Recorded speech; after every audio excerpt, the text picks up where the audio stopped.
Success. That is all I can think now. Success. An educated mind can deduce that the greatest crimes in history are the ones that are never reported. I know this from experience. As of now, 22 people have died from my workings. Within the next minute or so, it will be 23. I say they died because I did not kill them. If I may, I would like to direct your attention to the genus Cordyceps, a genus of fungus which contains over 400 species in total, all of which are parasitic, the vast majority on insects and other arthropods. The fungus eats away at the host's tissue, and shortly before the host dies, alters its behavior so that the host seeks out the highest place it can climb to, at which point it grips whatever surface it clings to tightly, and then passes. The fruiting bodies then puncture the cuticle and proceed to scatter their spores, their chances of propagation increased by the fact that their host has increased the height from which they begin. Or take into account the many species of parasitic wasps. There's one in particular whose species name eludes me at the moment, but it injects a potent toxin which inhibits the caterpillar's ability to metamorphosize into a pupa. The wasp then lays its eggs nearby, and the caterpillar, under the effects of the toxin, proceeds to use the silk it would have used to form a cocoon to instead form a protective web around the wasp's eggs, and then coils around them and will lash out and flail about wildly at anything that disturbs them. All this, despite the fact that once the eggs hatch, the wasp larvae, being carnivorous, will proceed to consume the caterpillar, which at this point ceases any form of resistance. In short, an organism's behavior can be altered by a wide variety of chemical means. Humans have been doing it since prehistory with a wide plethora of substances that has only increased as science and the means of production of those substances have.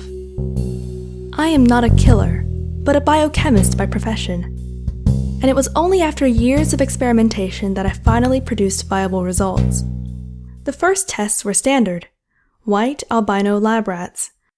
I placed them in an enclosure partitioned into two sections, one of mulch clippings, the other a pool of water approximately 2 feet deep. It took several attempts before the desired result began to occur: a delayed reaction. 1 minute and 4 seconds after drinking from the water bottle laced with the formulae, the mouse rushed over and submerged itself in the pool, where it remained until it drowned. Repeated experiments with the same formulae yielded similar results. Success. Still, even small differences in neurochemistry between rats and man can produce incredibly different results. Plus, I needed to see what effects the formulae had on intelligence. Acquiring the chimp had been costly but not difficult. It took some adjustments before any response occurred at all. Finally, after the 5th variant, the chimp began violently bashing its head against the enclosure until bloodied. Eventually, it must have suffered a concussion as it collapsed. By the time it awoke roughly 5 minutes later, it was behaving normally, as much as a chimp with a cut scalp could behave. In one experiment, I had achieved 2 of the desired results: the proper formulae for a larger organism and one which wore off. After it drank from the drugged water some time later, it resumed this behavior. Out of curiosity, I introduced a surgical scalpel into the enclosure. After fumbling with the tool and creating several small incisions on its hands, the chimp managed to obtain a firm grip on the handle, at which point it then stabbed itself in the chest at least 8 times and severed its left jugular and quickly died of blood loss. I conducted an autopsy and found that the 3rd desired result had been achieved.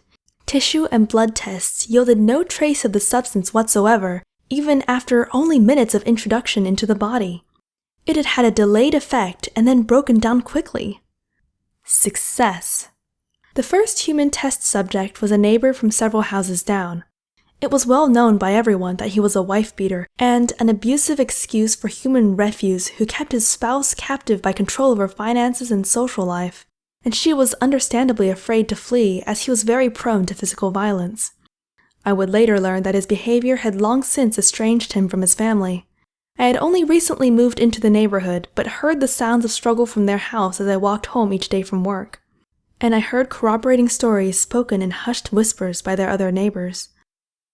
I was relatively new to the neighborhood at the time, and so could still plausibly deny any knowledge of the aforementioned facts, lest I be suspected of wrongdoing. He took his first drink of the beer at approximately 7:34 p.m. local time.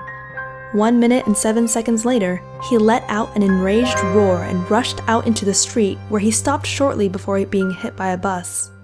Death was instantaneous. Success. I didn't even need to act the role of the shocked onlooker while I gave my statement to the police once they had secured the scene of what they believed to be an accident. For I was quite shocked, not so much by the turn of events, but that such results had been achieved on only the first attempt. Still, I was a scientist, and the results of an experiment hold little if they cannot be replicated. The second test subject was a businessman of unethical practice. People had lost fortunes due to fraudulent investments while he made off with a fortune, and so far, for the past 3 years, the law had been unable to touch him. I met him for lunch, arriving first and ensuring we had a booth in the corner where we could draw little attention from any curious stray eyes. The man had a penchant for fluids, and it wasn't too long before he excused himself to go to the bathroom. It was then that I quickly dropped the tablet I had manufactured, a solid, dissolvable form of the formulae, into his half-empty glass. As expected, the tablet dissolved and mixed with the contents in under 4 seconds, its substance becoming indistinguishable from the drink itself. Alcohol or water-based solutions, it didn't matter. I had tested and timed both. I made sure not to touch any of my food or utensils. Once the man returned, I excused myself to the bathroom for the same reason. Upon entering, I judiciously washed my hands to make absolutely sure that no residue remained that I might accidentally ingest. I took my time. 1 minute and 7 seconds later, I heard horrified screaming coming from the main dining area. I came out of the restroom just in time to see the businessman cutting a large, jagged shard of glass down the length of his arm, copious amounts of blood oozing from the enormous cuts. Several people moved in an attempt to stop him, but quickly fell back as he swung out toward them with the broken glass. He then proceeded to plunge the edge directly into his trachea. He collapsed soon afterward. The paramedics pronounced him dead at the scene. Success. I suppose you could call them targets for lack of a legal definition, varied from there on after.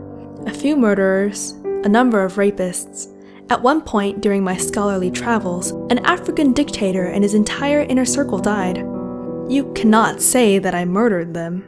Only once did I ever end up in a courtroom, and it was because, by pure circumstance, that my latest 2 consecutive marks happened to belong to the same social circle, and it was discovered that I had been in the company of both shortly before they each committed suicide.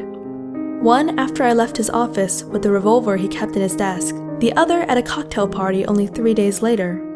As expected, both the judge and jury found the notion that I was somehow responsible for their deaths ludicrous. Security footage clearly showed that I was outside the first man's office and well on my way toward the door when the fatal gunshot rang out.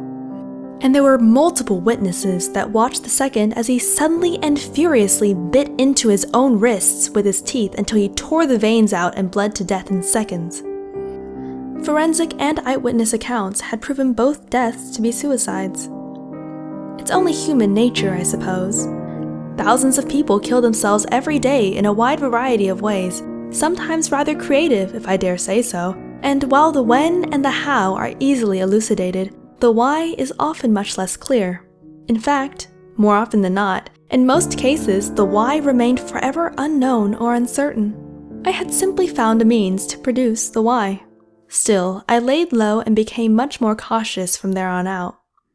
During my final experiments, I was working on producing a gas form of the formula, something that could affect multiple subjects at once and then quickly disperse and break down to where the air would become breathable again, all the while maintaining the desired reactions and breaking down in the bodies just as quickly as the other formulations. I was wearing an airtight suit equipped with a full face mask as I transferred the gaseous compound into a canister. I intended to toss the canister through a broken window of a known drug lab in an old building downtown. The canister must have been defective, as while I loaded it, the contents were ejected with a loud bang, some toward my face. I quickly checked my suit to make sure it was still airtight and that the fume hood was still operating properly. I was relieved to see that both were still intact. 1 minute and 7 seconds later, I felt the sudden, uncontrollable urge to take my respirator off. And, against my own volition, both my hands ceased their current activity and reached up and violently tore it from my face. It was only then that I realized I had made a miscalculation. The filters of the mask I had worn were of the wrong grade for the class of chemical I was creating, and thus I had inhaled an unknown amount of the vapors. On its own, my right hand reached for the ruptured metal canister and brought one of the many jagged metal edges to my neck. I tried to stop myself, but my body would not respond. On its own, my hand pressed the metal edge into the left side of my neck, puncturing my jugular, and then proceeded to carve through my trachea and all the way around to the other side. My hands then proceeded to tear through the suit I wore and cut into the flesh of my chest and stomach multiple times. The entire experience was surreal, as though I was watching someone else perform these actions, but vicariously from their point of view. Now, as I lay quickly bleeding to death on the floor, my hands move on their own, pushing fingers into the large gashes the metal canister had made and tearing them open even further. As I feel my life leaving through the copious wounds all over my body, some part of me can only think one word: success.